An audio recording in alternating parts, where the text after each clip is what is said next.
여러분 안녕하세요. 오늘이 토요일 날이죠. 2026년 3월 14일 오후 3시 32분을 지나가고 있습니다. 그래서 요즘엔 내가 재관량을 하고 있잖아요. 바로 오전에 내가 녹화해서 올린 것이 이제 한글 전용이냐, 한문 혼용이냐, 그걸 가지고 이제 얘기를 했습니다. 그런데 앞에서도 내가 잠깐 얘기를 했지만 한문 혼용으로 돌아가긴 어렵다. 이렇게 결론을 내립니다.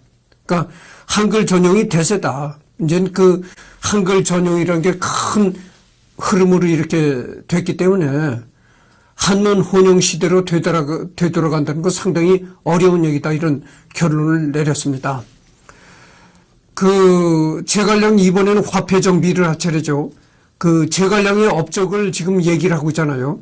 업적 부분에서 이 화폐 정비를 얘기를 해드리겠습니다.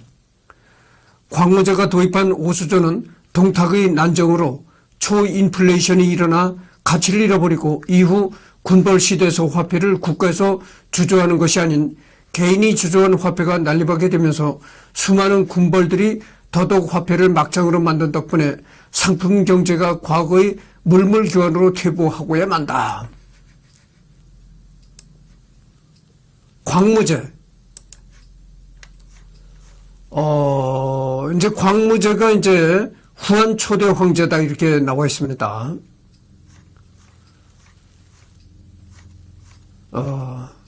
중국 고대 국가인 후한의 초대 황제이다.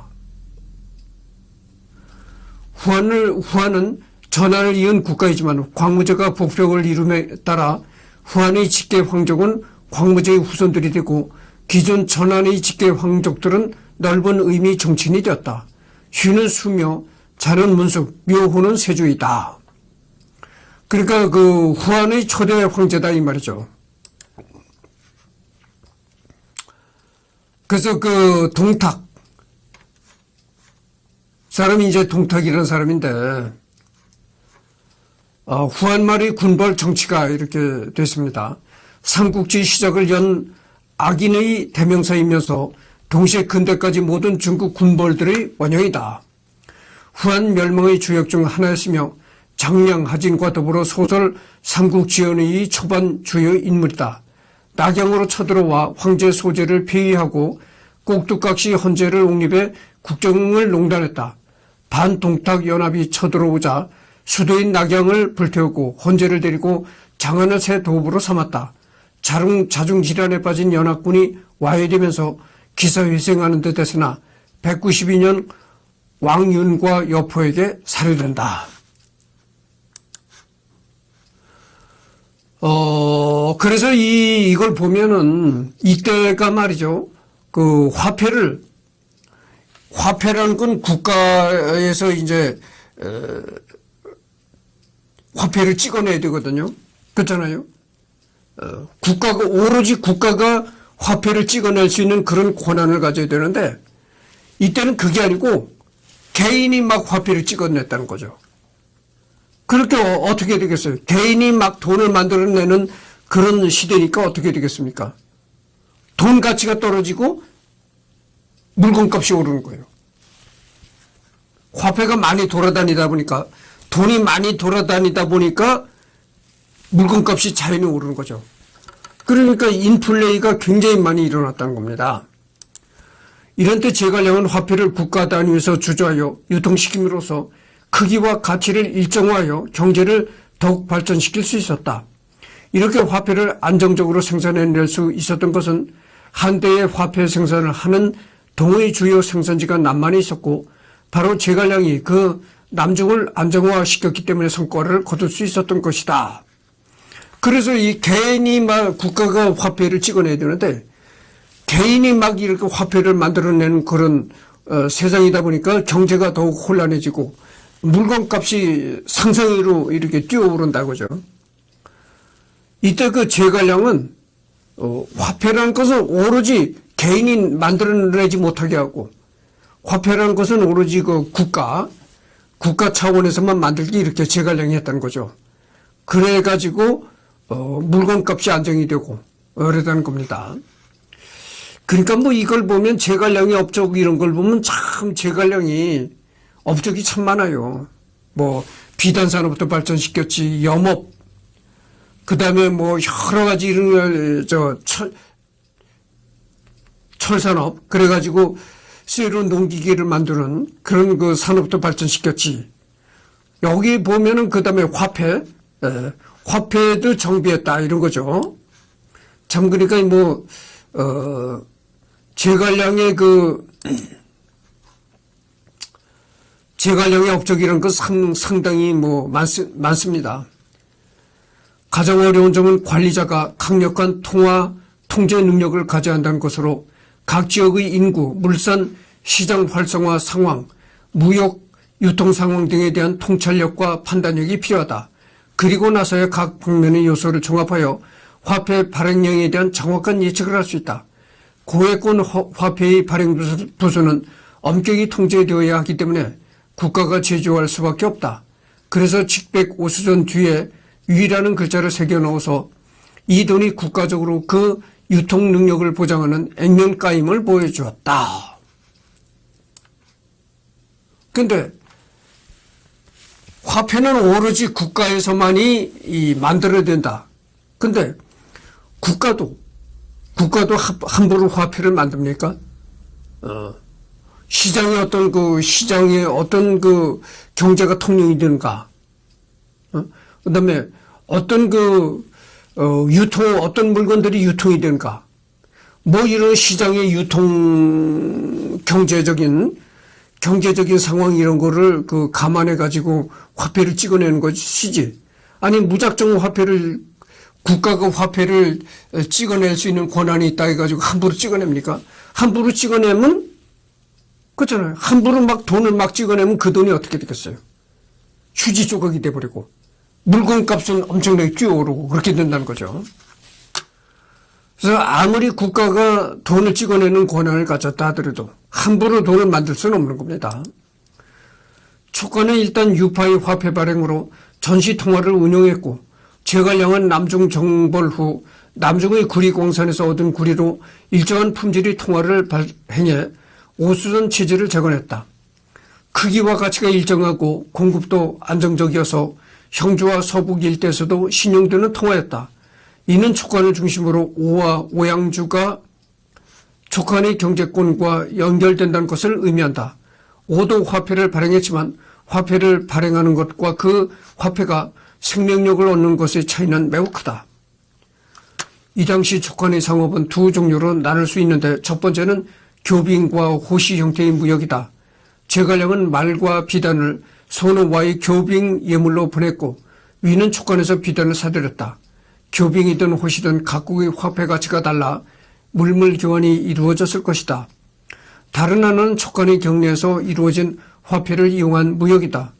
익주 평정 후 직백전을 주조해 물가를 안정시키고 수개월 만에 국고를 충실케 했는데 전시 특수한 경우이긴 하지만 화폐의 작용을 잘 보여준 사례라고 할 수 있다. 이후 촉관에선 기존 오수전을 잇는 화폐가 계속해서 주조되었다. 이는 남정으로 향한 때부터 구리를 공급하던 현재의 원낭성 지역을 차지한 이후 더 원활해졌다. 촉관 화폐의 유통, 교환 경제의 활성화는 중원을 오래 능가했다. 성도는 수도가 되었고 상업도 상당히 번창했다. 좌사의 촉도부는 성도 상업의 발달로 점포가 즐비하고 각종 진기한 상품들이 모두 시시각각으로 늘어져 있고 시장은 호황을 누리고 있다고 했다.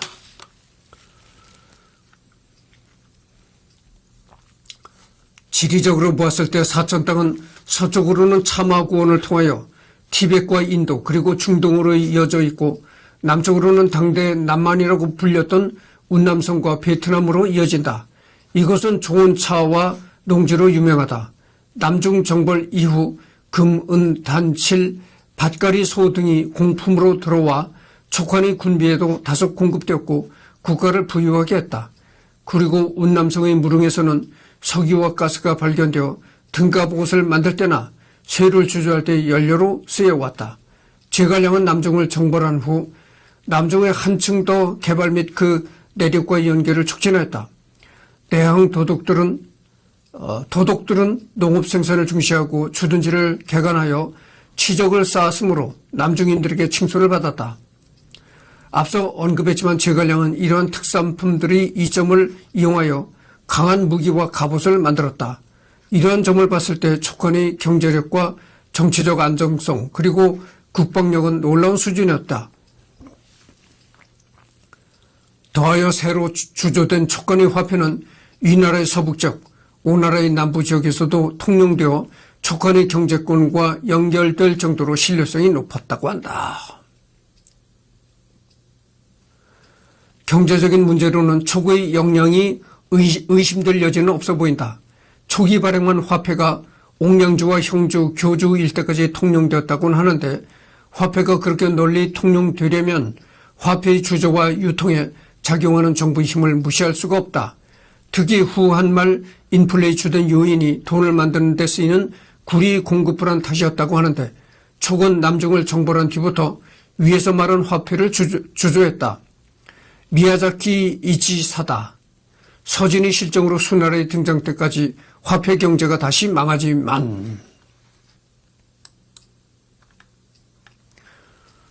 그래서 제갈량은 화폐를 만들 수 있는 권한을 오로지 국가로서만 이렇게 만들 수 있는 권한이 있게 만들고 그래서 상당히 그때 상업이 발달하고 뭐 여러 가지가 좋았다고 하죠. 그러니까 뭐 여기 나오는 거 보면은 제갈량의 업적이라는 건 뭐 이루 나열할 수 없을 정도로 그렇게 많았다고 볼 수가 있겠네요. 한중개발, 군대를 상비하던 한중 땅은 백성들과 군대를 활용해 개간하고 경작하여 식량을 생산했다. 이는 군대에서 필요로 하는 양식을 보충하기 위한 용도로 한중의 둔전책을 썼다는 것이고 민간의 역량을 적게 줄여 했다는 노력이라고 하겠다. 건흥 10년인 232년 제갈량은 전쟁을 중단하고 군사들을 휴식하게 하면서 지금의 섬서성 면현인 황사에 둔전을 설치했다. 그 규모에 대해서는 확실하지 않지만 제갈량이 북벌을 할 때 동원했던 총 병력이 10여만 명 정도였던 것을 감안하면 경제에 필요한 병력을 제외하고 약 7, 8만 명이 둔전에 동원되었을 것이다. 여러분들 생각해 보세요. 서기 200년대 시대에 뭐 병력이 10만 명이라면 뭐 어떻게 됩니까? 이때는 사람 인구도 그렇게 많지 않았을 때거든. 뭐 엄청난 병력이죠. 지금도 10여만의 병력이라면 뭐 많은 병력이라고 하는데 서기 200년도에야 뭐 말할 게 없는 거죠. 한중의 경제 회복은 농업에 치중되었기 때문에 역시 수리사업을 전개해야 했다. 한중의 수리사업은 서한의 전설적인 명제상 소하가 만든 산하언을 보수하는 것이 가장 큰 문제였다. 부하의 물을 끌어서 한수와 면수 사이에는 광활한 농토에 물을 댄 것이 이 수리사업의 목적이었다. 제갈량의 중축을 거친 산하언 등은 아직까지 한중 지역에서 관계 면적이 가장 큰 수리공사 시설이다. 중국의 수리학자인 이의정의 고찰에 의하면 산하언은 포성현의 밭 8천여 묘, 남정현의 밭 3만 600여 묘, 취주현 7천여 묘, 총 4만 6천여 묘에 물을 공급했다. 한중시 6대 명지는 지금도 이용되고 있다. 고고학 조사 통계에 따르면 전 구역에 지금까지 이래 70여 곳의 공원이 남아있으며 일부 언론은 수리를 거쳐 지금까지 사용되고 있다.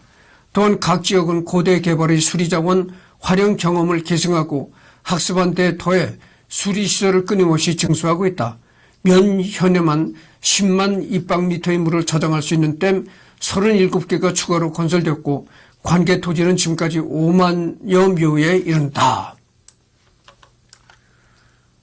참 제갈량의 업적이 참 대단했네요. 농사를 지으려면은 여러분들 물이 많이 필요하잖아요. 수리 사업에도 제갈량이 많은 노력을 기울였다는 거죠. 그래서 물을 저장하는 저수지 뭐 이런 거를 많이 만들고 그랬다는 겁니다. 두 번째, 지금이 섬서성 남정현에 유주원을 쌓아 부근의 농토에 관계를 하기 위한 물을 저장하는 것이었다. 이 같은 사실은 한중 분지의 고대 농토 수리시설이 지금까지 발생한 실제 효용성과 꾸준한 활용, 제갈량과 함께 그의 한중에서 농사를 지으라고 건농할 때 농지를 개척하고 수리를 하고 생산을 발전시킨 것을 설명하였다. 그 외에도 제갈량이 보수했거나 쌓은 오문원, 양전원 등이 있다. 당시 산하원을 비롯해 한중의 수리시설은 오래되어 못쓰게 되었다고 하는데 제갈량은 한중을 재건하면서 이 제방을 손질했다고 새로 쌓고 증축했다. 한중의 농업이 제자리를 찾은 것은 제갈량의 이러한 노력이 뒷받침되었기 때문이다.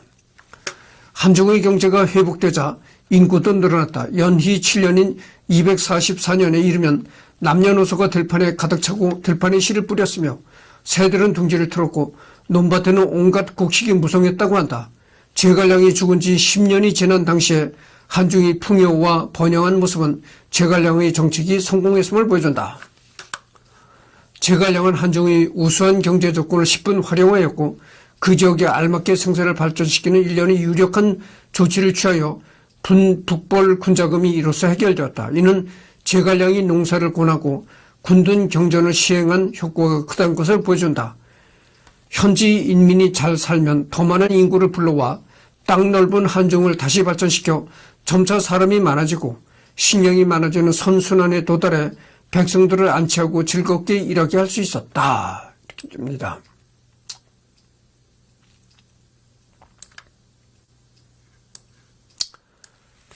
그러니까 뭐 제갈량의 업적은 뭐 이루 헤아릴 수가 없는 거고, 뭐 농업부터 시작해 가지고 공업, 그다음에 금융, 뭐 모든 분야의 제갈량의 그 공적이 있다, 이런 얘기가 되겠습니다.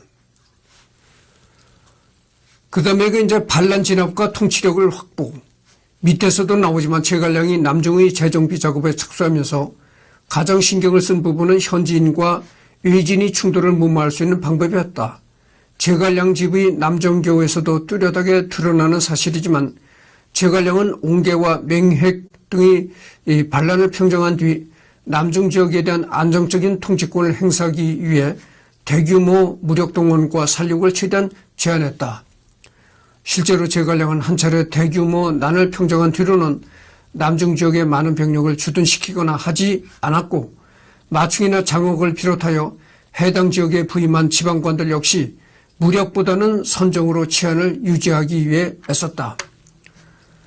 그는 이에 대해 우선 중앙군이 주둔을 최소 규모로 줄인다는 방침을 세웠지만 아무래도 남중의 인력과 생산력을 촉구한 재정에 보탬이 되도록 하는 것이 반란 진압의 최우선 목표였던 만큼 통치에 아무런 관여도 하지 않을 수는 없었다. 제갈량의 남정 이후에도 남중은 반란이 일어났지만 반란의 규모도 유비 사후 건흥 연간에 중앙군이 투입되어야 할 정도로 대규모 반란과는 달리 현지 사령관이 진압할 수 있는 수준 정도가 되었다.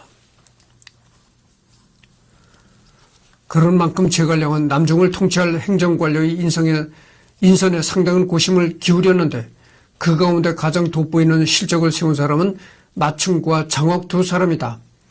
이들은 현지의 소요와 분란을 단호하게 제압하면서도 일반 민중에 대해서는 평균 이상의 선정을 펼침으로써 그들의 민심을 휘어잡았다. 마충이 죽자 남중 사람들은 그의 사당을 지어 제사를 지냈고 장업이 부임지를 떠나 중앙으로 소환되자 그의 수레바퀴를 붙잡고 울며 말리는 등의 모습을 보여주기도 했다. 그 또한 마충처럼 사후에 사당이 세워지고 제사를 받기도 했다. 이후 몇 차례 반란이 일어났으나 규모도 소규모의 최소한 옹계 등이 거병하기 이전보다는 훨씬 협력적이었으며 반란의 횟수와 규모도 비교할 수 없을 만큼 줄어들었음은 주지사실이다. 이러한 지방관들의 선정을 통한 현지 민심 장악력은 현지인이나 후대 왕조들도 이 지역에서 추앙받고 오래 일한 촉한 남중 지방관들의 후손을 이 지역의 통치자로 추대하거나 임명했다는 사실에서 알 수 있다. 예컨대 촉관의 마지막 내항 도독 곽익부터가 촉관의 구신이었지만 계속해서 위 진에 이어 남중을 다스렸고 나중에는 그 손자인 곽표도 진에 이어 이후 익주에 들어선 파저족의 성한 정권 하에서 촉관의 내항도독 지역인 영조 자사로서 남중을 통치했다. 거기다 마충의 손자인 마이도 남중과 관련해서 등장하는데 서기 303년에 서진의 남중 지역인 영주에서 남중의 호족인 모선과 이민족 우릉승이 연합하여 반란을 일으켰는데 이때 마이를 새로운 영주 자사로 추대했다는 기록이 있다.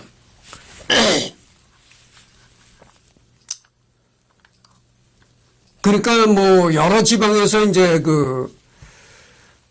반란이 일어나고 했는데 그때마다 이렇게 제갈량은 반란도 무사히 진압을 했다 이런 얘기죠. 마충 제갈량의 남정 때 주력 장군으로 참여한 것을 시작으로 촉관의 남중 통치에 대해 매우 큰 성과를 거둔 사람이다. 열전의 기록으로는 사람됨이 관대하고 도량이 컸으며 결단력이 있고 위엄과 은혜를 겸비했다. 이로 인해 만족들은 그를 두려워하면서도 사랑했다고 한다. 더하여 마충 사후 그를 애도하지 않은 사람이 없었으며 사당을 세워 제사를 지냈다고 하는데 한족의 통치를 받는 이족으로서는 상당히 드문 모습이라 하겠다. 마충이 얼마나 훌륭한 정치를 폈는지 짐작할 수 있다. 그러니까 이 마충이라는 사람도 참 대단한 사람이었다 이거죠. 아주 마충이라는 사람은 사람됨이 아주 대범하고 관대하고 그랬다는 거죠. 성품이. 그래서 그리고 아주 추진력이 있고 결단력이 있고 그랬다는 거죠. 그리고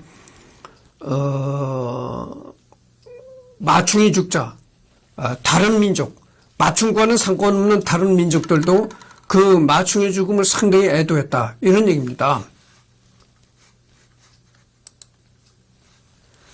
장옥, 마충의 부장으로 시작하여 그의 후임이 되는 남중지역 담당자다. 여러 소규모 반란과 내부 분란을 잘 처리했는데 그의 진압 방식은 무력 동원보다는 교화와 설득이 주를 이뤘으며 꼭 우두머리를 죽여야 할 때도 군대와 군대로 맞서는 것보다는 권모로서 우두머리 한 명만을 암살하는 방식으로 난을 진압했다. 장옥은 15년 동안 월수를 다스렸으며 그가 소환되어 북쪽으로 돌아갈 때는 만족의 백성들이 눈물로 그를 배웅하며 뒤를 따랐다고까지 한다.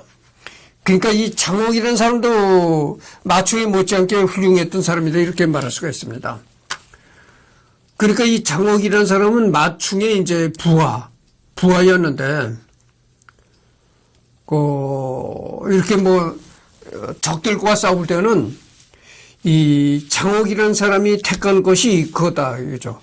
그러니까 이제 핀셋 전략을 썼다 이거죠. 그러니까 미국이 베네수엘라의 대통령 마두로를 이렇게 잡아간 것, 그 다음에 요즘에 이란의 하메네이를 이제 죽인 거, 이런 것처럼 제일 우두머리를 이제 핀셋 전략으로 죽인다는 거죠. 그런 전략을 썼다 이런 얘기입니다. 또한 당시 촉관에는 의지 관료들을 선발한 것 외에도 현재 출신 인재들을 중앙의 요직에 임명한 사례도 존재한다. 반란의 수령 맹획은 본래 사형 내지는 그에 준하는 처벌을 받아도 이상할 게 없었으나 한족과 이족을 가리지 않고 인망이 깊다는 점을 인정받아 촉관의 관료로 등용되었으며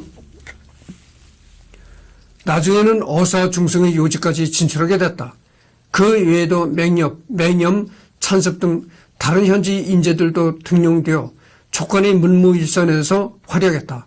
촉관은 이민족들의 자치권을 인정하고 서로 동고동락하는 데 성공했다.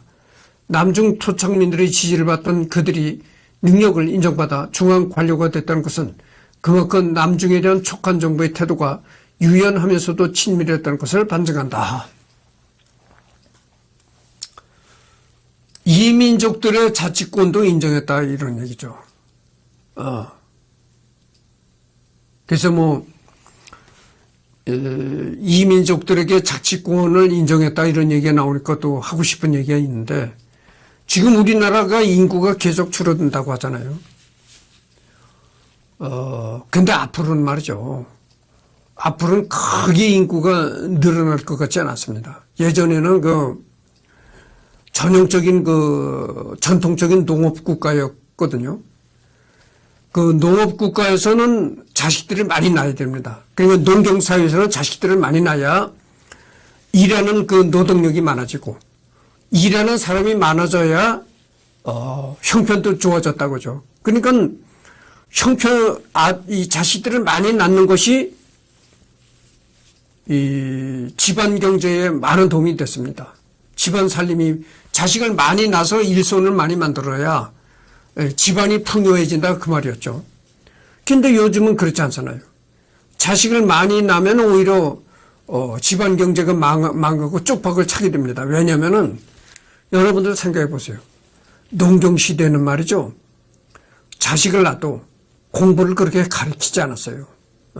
그냥 뭐 밥이나 먹이고 의무 교육이나 가르쳐 가지고는 그냥 일만 시켰다고죠. 그러니까 뭐 교육을 시키는데도 돈이 안 들고 어느 정도 성장하면 바로 나가서 같이 일을 하고 그러니까 이제 집안 경제에 많은 도움이 됐는데 요즘은 그게 아니잖아요.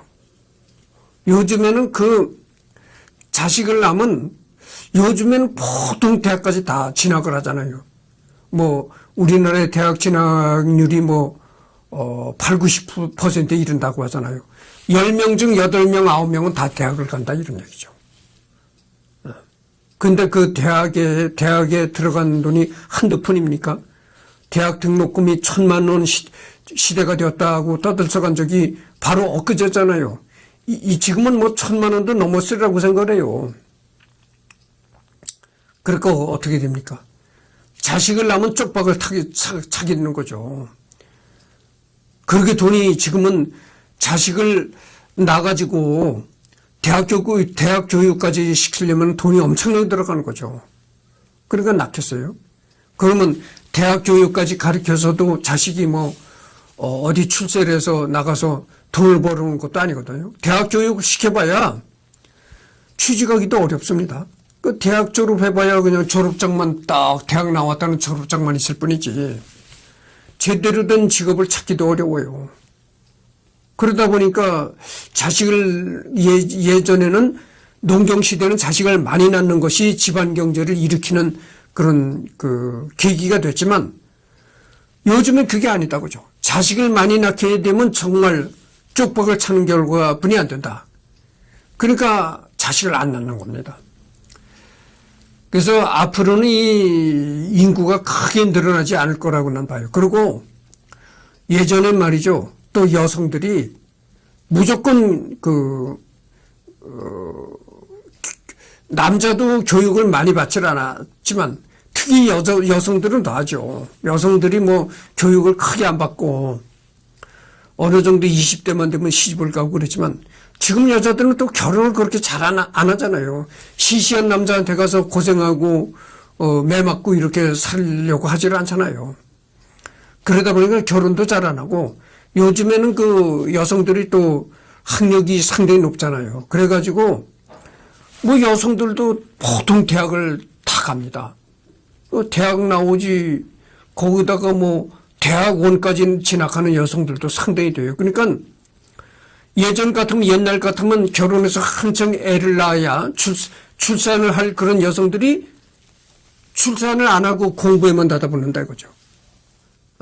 애를 낳는 시기를 공부로서 지나가는 겁니다. 그러다 보니까 그래서도 출산율이 자꾸 떨어지는 거예요. 그래서 앞으로는 크게 인구가 늘어날 일이 없다 이런 얘기를 하고 싶어요. 또 제갈량은 남중을 정보란 짓고 해당 지역의 소수민족들 중 전투에 능하고 사나운 이들을 뽑아 촉군 부대로 편제했다.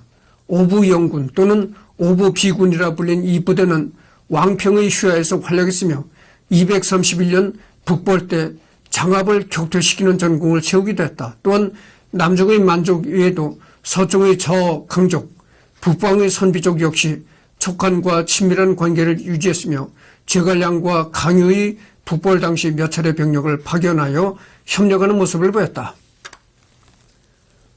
지금 30분을 경과했네요. 조금 더 해야 되겠습니다.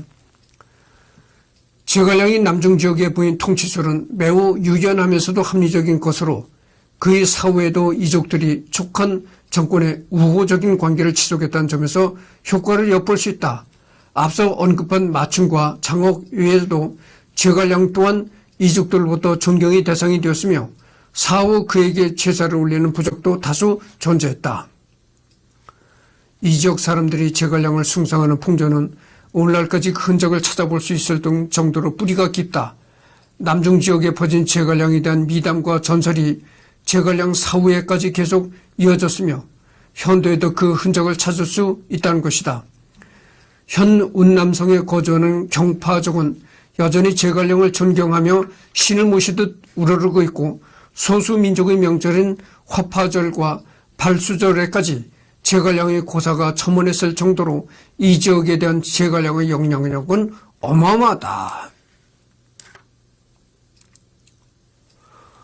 이 제갈량은 상당히 서기 200년대에 상당히 그 오래된 사람이었는데도 불구하고 그 현재 중국의 그 운남성이라는 데 가면은요, 운남성에서 살고 있는 경파족이라는 족이 있다는 거예요. 시족이 있다는 겁니다. 그 경파족은 제갈량을 존중하면서 제갈량을 아주 신처럼 이렇게 대하고 산다는 거죠. 그래서 그 사람들의 명절인 화파절 이런 때는 그 제갈량한테 제사도 지내는 그런 행사가 있다는 겁니다. 그 서기 200년대 사람을 갖다가 서기 2026년도까지 이렇게 기억하고 제사를 지내는 민족이 있다는 거 보니까 얼마나 제갈량이 대단한 사람이었는가를 알 수가 있는 거죠. 각종 설화에 대해서도 마찬가지라 대표적으로 제갈량이 노수의 물결을 잠재웠다는 만두 설화부터 시작해서 제갈량이 판 우물, 제갈량이 세운 영루, 제갈량이 쌓은 성, 제갈량이 만든 화로 따위 유물과 유적들이 있는데 남중 사람들이 제갈량을 얼마나 존경했는지를 알기에는 넉넉하지 않은가 한다. 삼국 지연의가 유명해지기 전부터 이러한 숭배가 성행했는데 기록에 따르면 제갈량이 죽자 백성들은 거리에서 융이는 들판에서 그의 제사를 지냈다고 한다. 진나라 사람 원조는 자신이 져서 원저에서 제갈량 사후 수십 년이 지났음에도 불구하고 그 나라 사람들이 제갈량을 그리고 노래를 부르니 마치 주나라 사람들이 소공을 그리워하는 듯하다라는 언급을 남겼다. 지금 33번을 경고했습니다. 그래서 이것으로 끝내고 다음에는 이 남중개발을 하도록 하겠습니다. 오늘은 더 이상 녹화가 없고요. 내일이 일요일날이니까 일요일날 녹화를 하도록 하겠습니다. 그래서 이렇게 읽어보면 읽어볼수록 제갈량의 인물이 참 대단했다. 제갈량이 업적이란 것은 군사적으로도 전략을 세우는 데도 능했고, 그 다음에 그것뿐만이 아니라 각종 영업, 비단업, 철강업, 농사를 짓는 데 필요한 저수지, 이런 수리업을 또 발전시켰고, 그래서 아주 만능적인 그런 통치술을 보였다. 이런 얘기입니다. 그건 능력이 대단했다. 이렇게 밖에는 얘기를 할 수가 없는 겁니다.